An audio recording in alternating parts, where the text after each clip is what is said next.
So, interpretation of graph, dia ada 6 ni. Okay, dia ada 6 ni. Iaitu, kita tengok balik. Yang pertama tadi siapa dia? 3 garis lurus. 3 garis lurus. Garis lurus yang pertama dia lalu dekat kosong. Garis dia sebut directly proportional. Garis yang lurus yang kedua, kanan lagi tinggi, dia masih lagi positif dia punya gradient. Tapi dia ada C.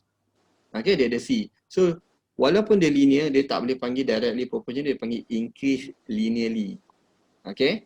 Yang ketiga, garis lurus juga, straight line lagi. So, tapi dia turun bawah. So, kita panggil Y decrease linearly with X. Formula masih sama sebab ada pintasan Y. C, dia bukan potong dekat kosong. Tapi gradient dah mula negatif. Gradient mula negatif sebab kiri tinggi. Cikgu hafal kiri tinggi, gradient negatif. Kalau kanan tinggi, gradient positif.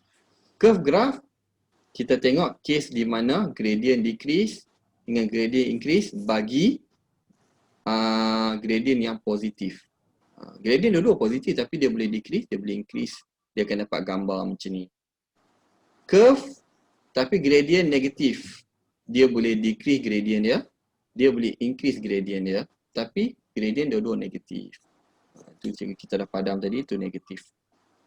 Ada y-intercept yang tadi last kali, inversely proportional.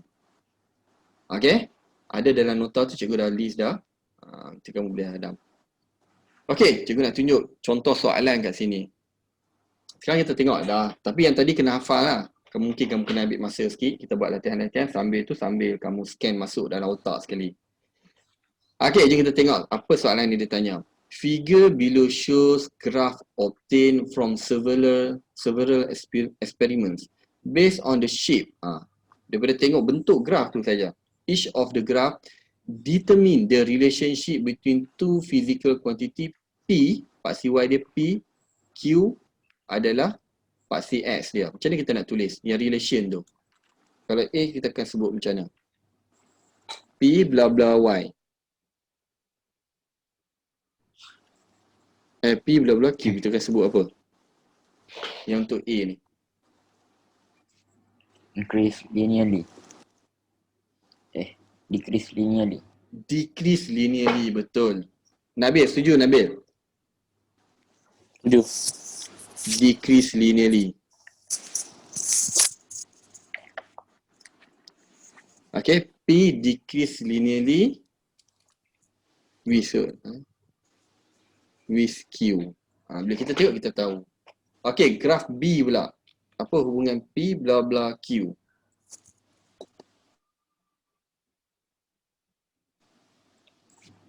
Decrease with Q.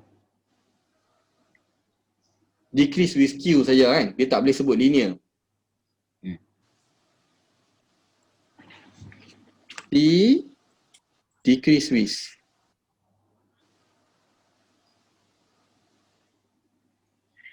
Okay, gradient dia positif ke negatif kat sini? Negatif. Negatif terbaik. Gradient increase ke gradient ni decrease? Dia sedang decrease ke dia sedang increase? Gradient dia ni tengah makin lama makin increase ke makin lama makin decrease? Compare gradient kat depan, compare gradient dekat belakang sikit. So decrease lah kan? Sebab tengok yang ni lagi tinggi ni daripada nombor 1 ni lagi tinggi daripada nombor 2. So dia decrease yang betulnya. Apa agak-agak nak tulis apa macam ni? Apa hubungan P dengan Q kalau macam ni ya? Relation dia. Azlul nak try tak? Nak cakap apa? 6.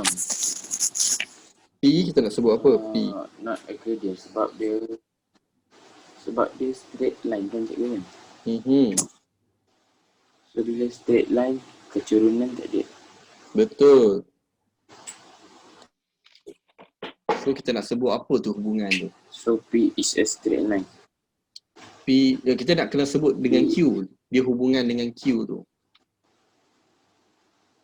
P P is parallel to Q and can write. Imran pula, good try Nabil. Imran, ada tak kita nak sebut apa? Tahu. Kita boleh cakap P unchanged. Tidak berubah. Unchanged with Q. Maksudnya P ni dia tak bergantung kepada Q pun. Q ni kau tambah ke, kau tolak ke, P kata aku tak efek dengan kau. Macam tu. Boleh faham? Kan? Contoh dia apa? Contoh dia kita cakap jarak panjang. Kita panggil panjang meja. Contoh P ni adalah length of kamu punya meja lah, desk. Q ni masa. Hari ni, satu hari, length of desk kamu mungkin dalam 2 meter kan? Esok ukur lagi 2 meter, betul tak? Hari pertama ukur 2 meter. Hari kedua ukur 2 meter. Hari ketiga ukur 2 meter. Betul tak? Betul. Jadi kita cakap panjang desk ni tak bergantung kepada masa. Tidak berubah dengan masa. Not change ataupun unchanged with Q. Kadang-kadang ada juga orang study gitu, tapi nak buat macam mana, dia study kan. Dia study juga, dia ambil kat data. Hari pertama panjang desk aku berapa, hari kedua panjang desk aku berapa, dia catat. So dia dapatlah hubungan yang ni. Walaupun kita rasa macam nak ketuk kepala dia, dia buat eksperimen tu. Benda dah tahu kot, engkau pergi buat lagi buat apa. Saya nak pastikan, okey lah, tak apalah dia nak buat eksperimen kan. Siapa yang tak yakin, dia boleh buat eksperimen dia. Okey, dalam analyzing graph, kamu dah dapat graph, kamu nak analisis. Yang pertama, kamu analisis hubungan dengan kecurunan. Yang ni ada dah tadi, dah ada dah secara langsung. Dan yang lagi tiga, top up lagi tiga adalah luas di bawah graph, interpolation dengan extrapolation. Hubungan kita dah tebuk dah tadi. Hubungan kan cikgu bagi graf tadi dah tahu dah ni hubungan directly proportional. Decrease with y, decrease with x. Iaitu hubungan kita panggil relation. Relation. Yang kedua gradient. Yang ketiga area under the graph. Area under the graph, interpolation dengan extrapolation. Okay. Analyzing graph yang pertama relation. Sebenarnya relation ni dia sama dengan yang sebelum ni. Same to previous discussion. Cikgu cakap sebab apa kita dah tahu macam mana kalau y directly proportional to x, kita tahu graph dia dah straight. Increase linearly macam mana, decrease linearly with x macam mana, y increase with x. Kan yang first three ni semua straight line. Yang ni straight line semua. Yang ni dah masuk curve. So kita dah tahu, kalau tengok kamu dah tahu dah declare macam mana hubungan. Okey, yang tu kamu dah tahu. Yang kedua, gradient, kecerunan. Cikgu rasa yang ni pun kamu dah pandai carilah. Tapi kita try satu. Okey, contoh soalan yang bawa belah kiri ni nombor 1. Pandai tak cari berapa gradient PQ? Gradient PQ soalan nombor 1 belah kiri ni. Berapa gradient PQ? Ni first time nak pegang kalkulator ni. 12 bahagi 8 kan? Dapat 1.5. Betul ha? 1.5 betul. Nabi silap kat mana tadi? Terbalik, atas bawah.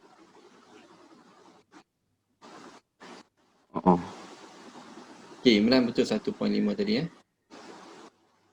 Sekejap. Okey. Cikgu nak tengok nombor 2 ni. Tapi cikgu nak minta kamu cari apakah nilai, dia tak lengkap ni, terpadam. Apakah nilai y dia? Boleh cari tak?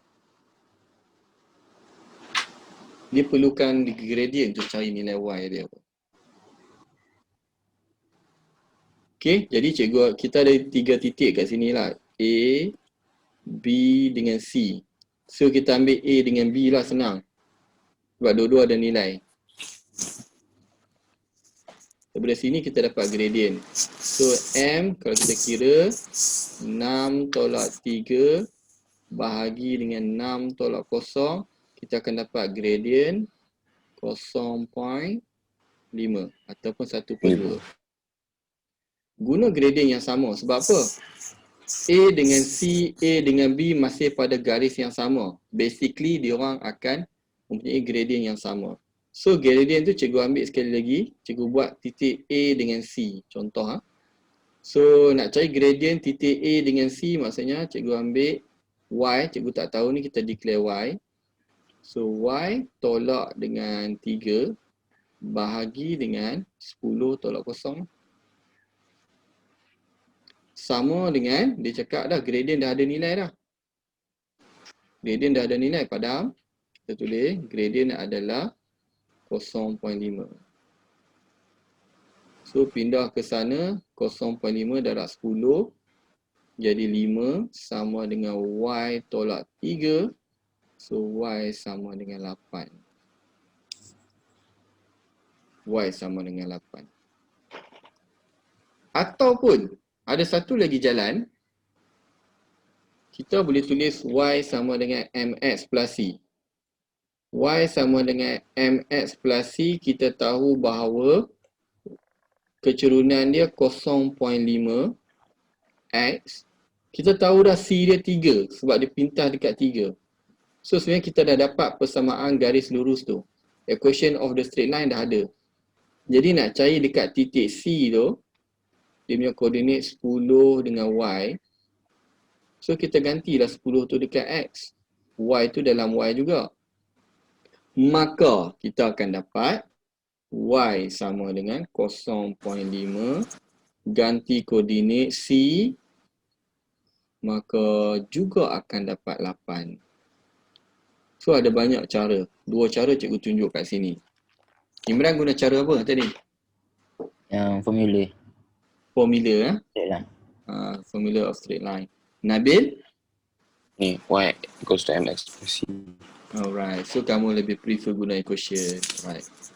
Okay, itu contoh-contoh yang kita melibatkan soalan ataupun pengetahuan yang diperlukan, iaitu pengetahuan gradient untuk solve masalah kita. Analisis yang ketiga adalah berkaitan area under the graph. Okay, area under the graph. Ada certain maklumat area under the graph ni dia boleh bagi tahu kita. Maksudnya dia boleh bagi kamu another physics quantity. Physics quantity dia boleh bagi tahu some graph lah, tak semua graph.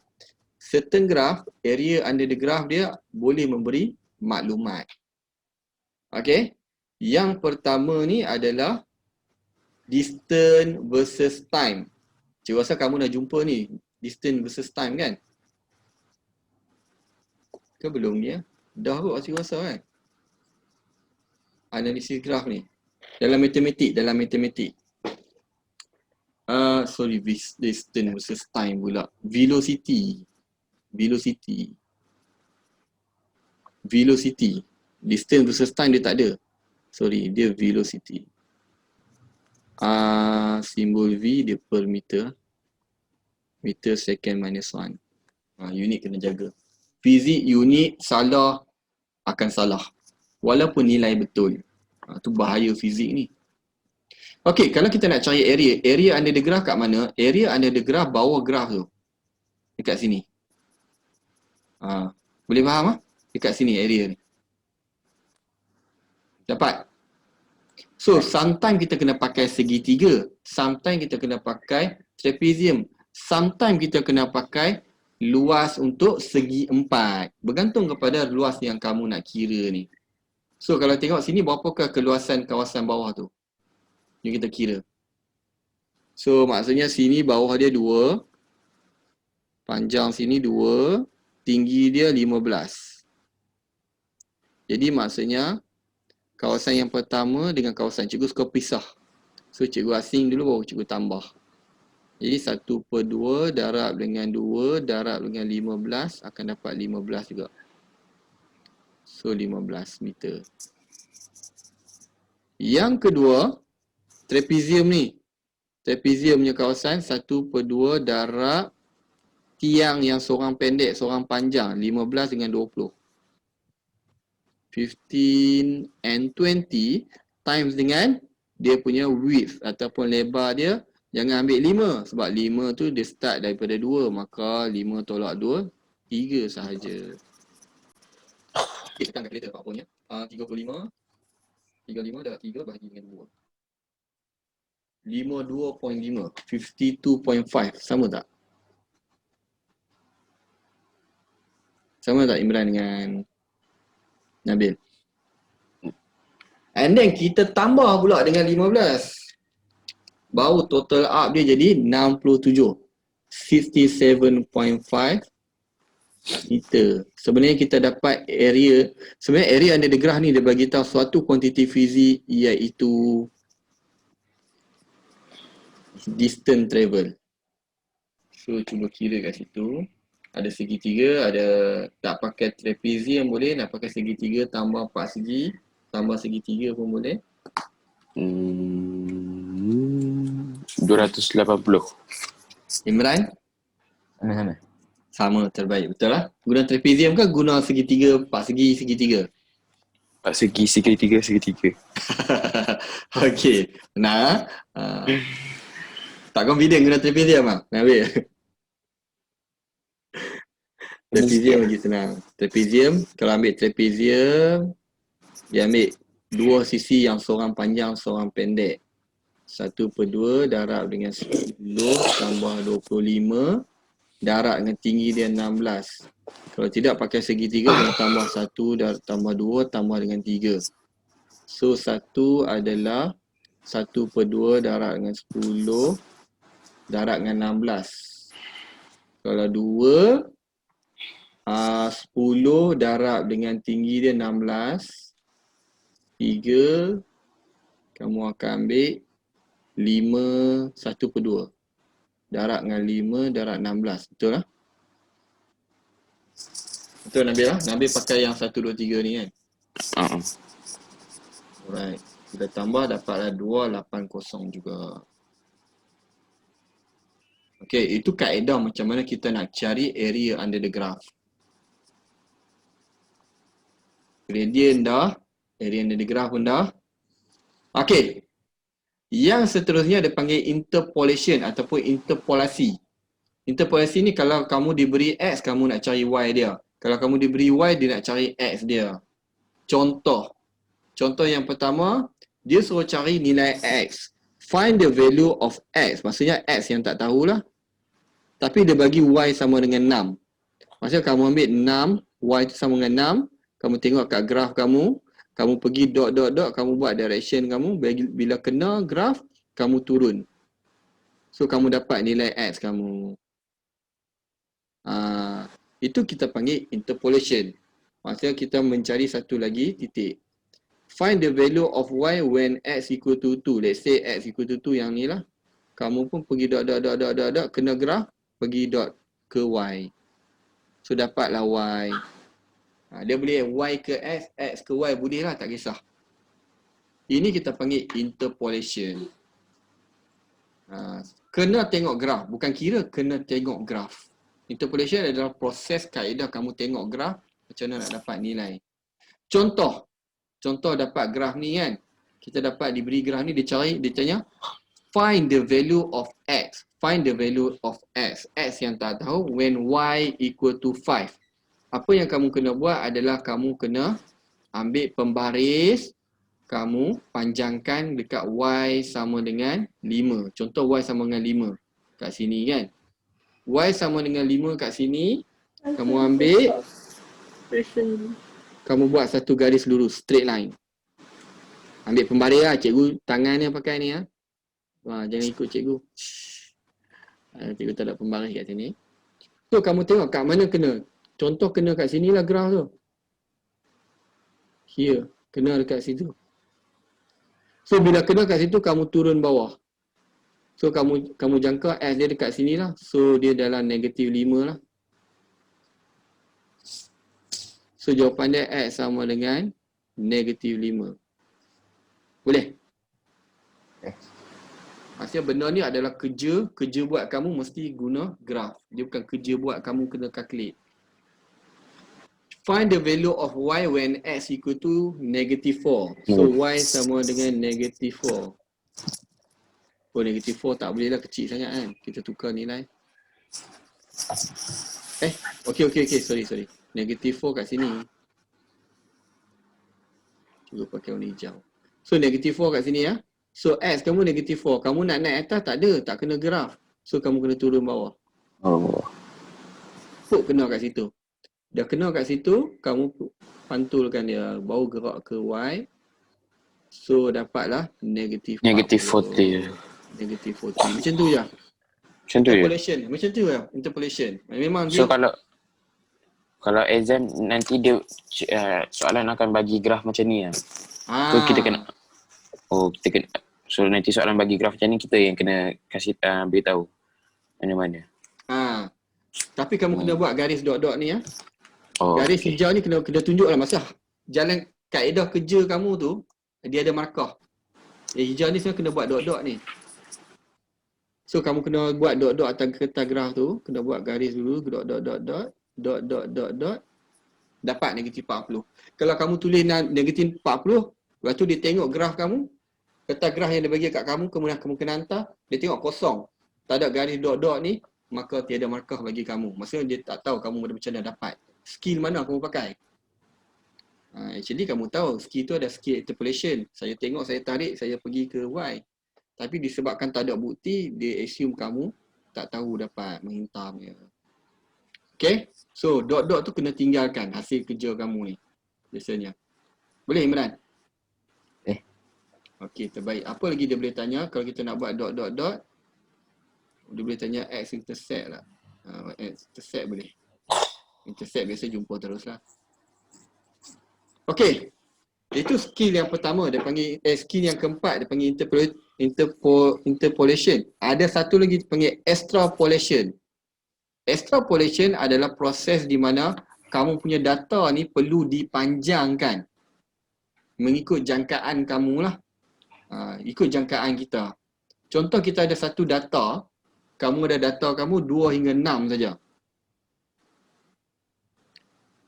Data tu memang kamu ambil 2 hingga 6 saja. Tapi daripada data kamu ni, kamu tahu dia adalah straight line, betul tak? Nampak straight line tak? Jadi extrapolating adalah satu proses kamu extend. Straight line mestilah kita boleh extend, mestilah dia akan terus data dia straight line. Kamu pun data, dia straight line ni, dia terus macam ni lah. Ini panggil extrapolating. Ini panggil extrapolating. Kamu memanjangkan graf tu. Extend the graph.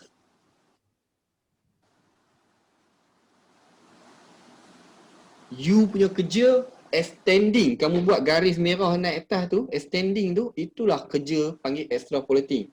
Macam cikgu tengah buat. Cikgu tengah extrapolate the graph. Itu. Boleh faham ayat tu? Boleh faham Extrapolate tu maksud dia. Imran boleh? Boleh. Extrapolate kita dalam keadaan kita kerja kita memanjangkan graf tu. Straight line tu kita cantum ya, straight je. Maka So dia macam kata, ni je? lepas tu baru dia tanya soalan. X sama dengan 1. So X sama dengan 1 kan tak ada tadi. So X sama dengan 1 baru kamu boleh pakai sini. Baru boleh buat interpolation. Baru boleh follow up dengan interpolation. Extrapolating ni dibuat kalau data tu tak Tapi ni kena guna kertas graf lah. kertas graf. Mesti dia bagi graf kat kamu. Okay. Dia mesti bagi graf kepada kamu. Kamu yang analisis melalui graf je. Bukan buat guna formula, bukan kira-kira. Dia bukan kira-kira yang ni. Okay. Lepas tu dia tanya, kalau kuasan dia tanya luar daripada 2 dengan 6. Tengok dia tanya Y apabila X apabila Y 20. Contoh dia tanya besar lah. Y sama dengan 20 kat sini pula. So mana nak extend sebab data kamu tak ada. Melainkan kamu kena extrapolate. So kamu boleh jangka dekat sini. So kadang-kadang memang dalam situasi sebenar, kadang-kadang kita tak dapat nilai yang terlalu ekstrim tu, kita tak boleh nak dapat. So kamu jangka lah. Kita jangka. Contoh dia macam mana? Kita ambil contoh hujan. Hujan lebat kan? Contoh hujan lebat. Hujan lebat kamu pun letak. Hujan tu lebat sangat, kamu letak satu cawan. Hujan lebat tu.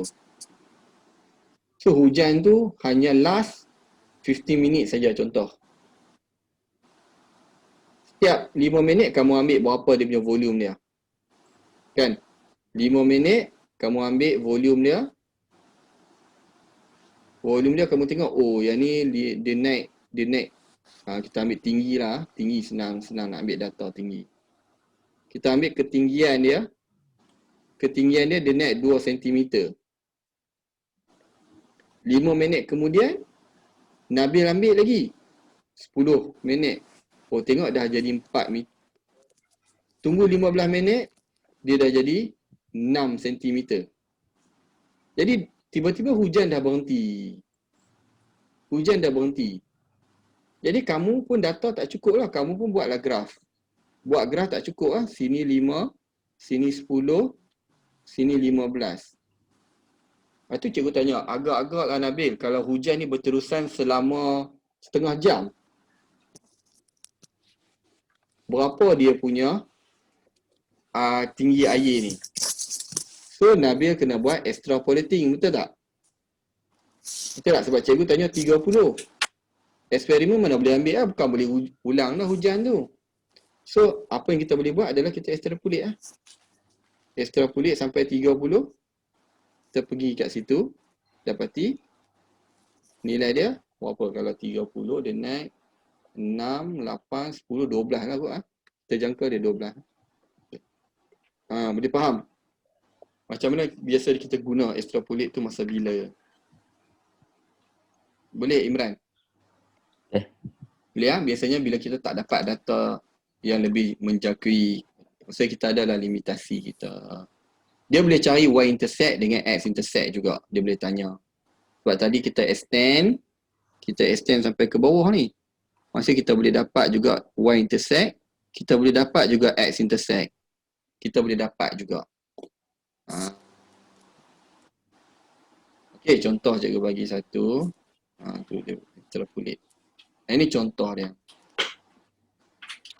Okey, contoh dalam graf ni cikgu bagi dia ada nilai, certain nilai, dia ada 5, 10, 5, 10, 5, 10. Dia minta find the value of y when x sama dengan negatif 4. X sama dengan negatif 4. X sama dengan negatif 4 dekat mana? Dekat sini x sama dengan negatif 4. Betul tak? Mana nak ada graf? Mana nak ada graf? Tak boleh nak cari. So apa yang kamu buat adalah kamu akan extend graf tu. So graf ni kita pun extend lah. Kita extend.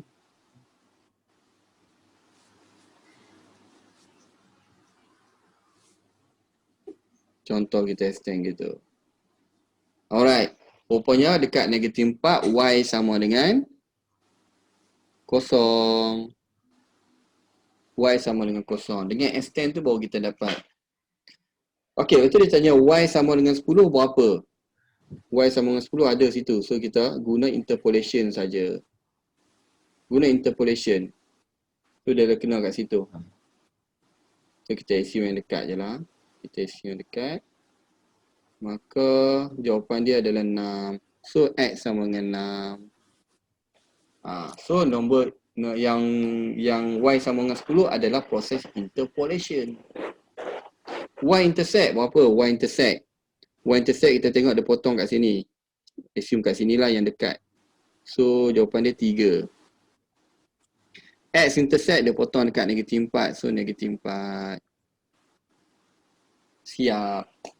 Itulah proses contoh-contoh soalan berkaitan dengan extrapolating dan interpolating graph.